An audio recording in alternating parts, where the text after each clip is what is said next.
gramática. Presente de subjuntivo. Muy bien. Remember that both in Spanish and in English we have different verbal forms that indicate tense. Right? Changing the verb, we can indicate when something happened or is happening or will happen.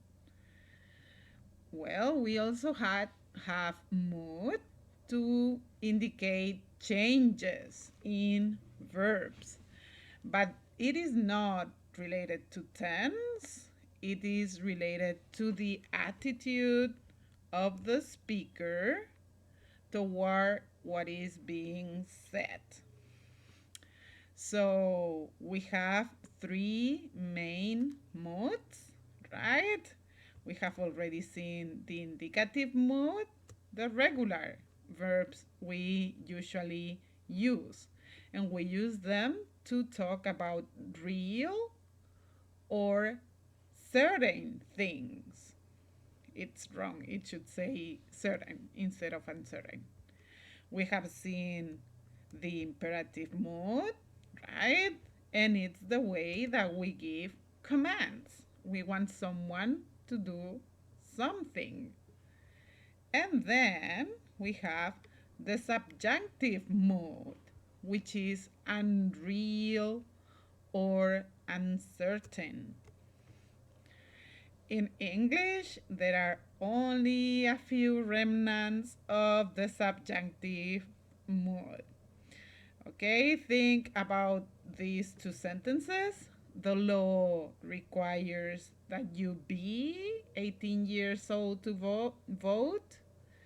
And if you think about it, it's something uncertain, right? You could either be 18 years old or not.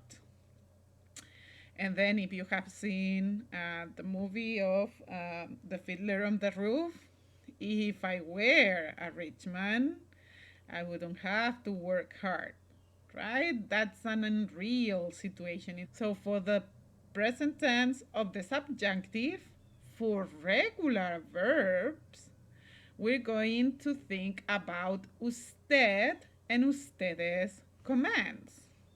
If you notice, in the table, the forms for the third person, singular and plural, are exactly the same forms as the usted and ustedes commands. See? So remember, how do we form those regular commands? We go to the present tense yo. We get the stem, dropping the o, right? And then we do that little trick that's like switching the vowels, right? For our verbs, we're going to use e endings. For ar and ir verbs, we're going to use a endings. Muy bien. And notice also that for yo, there isn't an o at the end. Okay, we're either going to have e or a. See? And notice that it's going to be the same form for yo and the third person, usted, él, ella. So sometimes we're going to have to say who is the subject so we don't get confused between yo, usted, él, ella. Ahora el presente de subjuntivo con verbos de cambio radical. We just saw tener, right? And you see that we may have some irregularities within stem changers, right? So the least irregulars are and ending stem changing verbs in the present subjunctive. Okay, they're going to follow the same pattern as in the indicative, and they're going to change inside the boot. Okay, remember for ear ending verbs that usually change inside the boot to e, to e from e, sorry. This time the change is going to apply to all the persons. We have a third group, and this would be stem changing ear verbs that change e into ie. See? That those verbs are only going to change to ie inside the boot, but notice there is an additional change outside the boot. See? So e is going to change to ie inside the boot and to e. And then we have o stem changers that do kind of the same thing. Okay, remember this would be our fourth group of stem changers in the subjunctive, in the present subjunctive. Remember, these verbs are going to end in ear for the infinitive. They're going to have the o in the infinitive stem, and within the boot are going to change to e. Outside the boot, for nosotros and vosotros, is going to change to u. Verbos irregulares en el presente de subjuntivo. As always, we had to have our irregular verbs, right? And remember, these don't follow any patterns. They are just irregular, and we just need to learn them by heart. And in our list in the book, we find dar, to give, estar, to be. Remember, usually used for location and for temporal qualities. Ir, to go. Saber, to know, usually related to intellectual knowledge, right? And ser, to be, when it's for permanent qualities. For those verbs ending in gar, thar, every time that we add endings with e, we're going to change the spelling. Gramática. Ojalá que más presente de subjuntivo.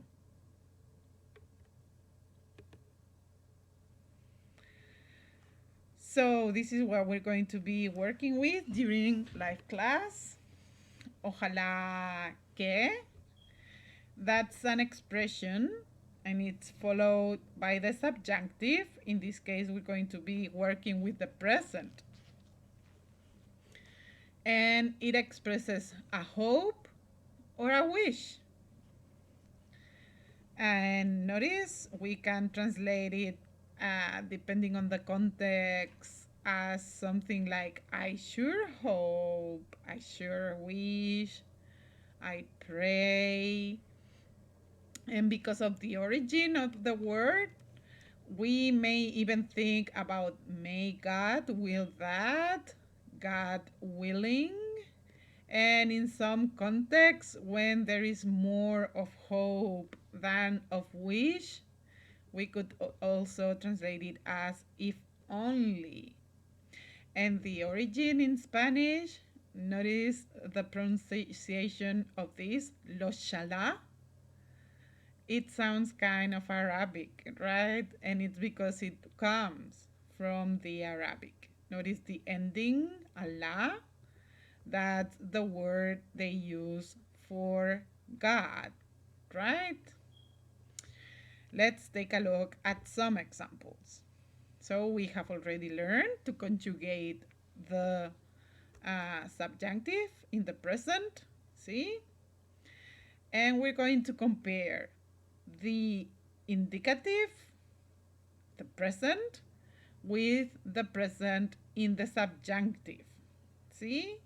And in the last example, we're going to compare it to commands as well. So look at this hecho real.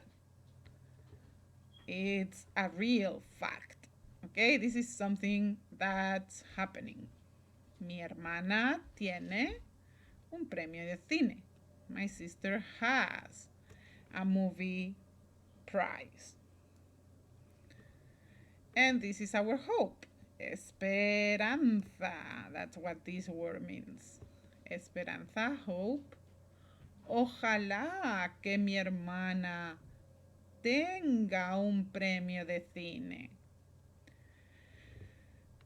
I wish my sister would have a movie prize. See? Or a movie award. Notice the change in the verbs. Ella tiene, present indicative. Ella tenga, present subjunctive. See? In this case, it's something that happened. She has one. In this case, it's something I wish would happen. Muy bien. Here's our next real fact. Voy al estreno de la película. I go to the movie premiere. It's something that's really happening. But this is my hope. It is not real or certain.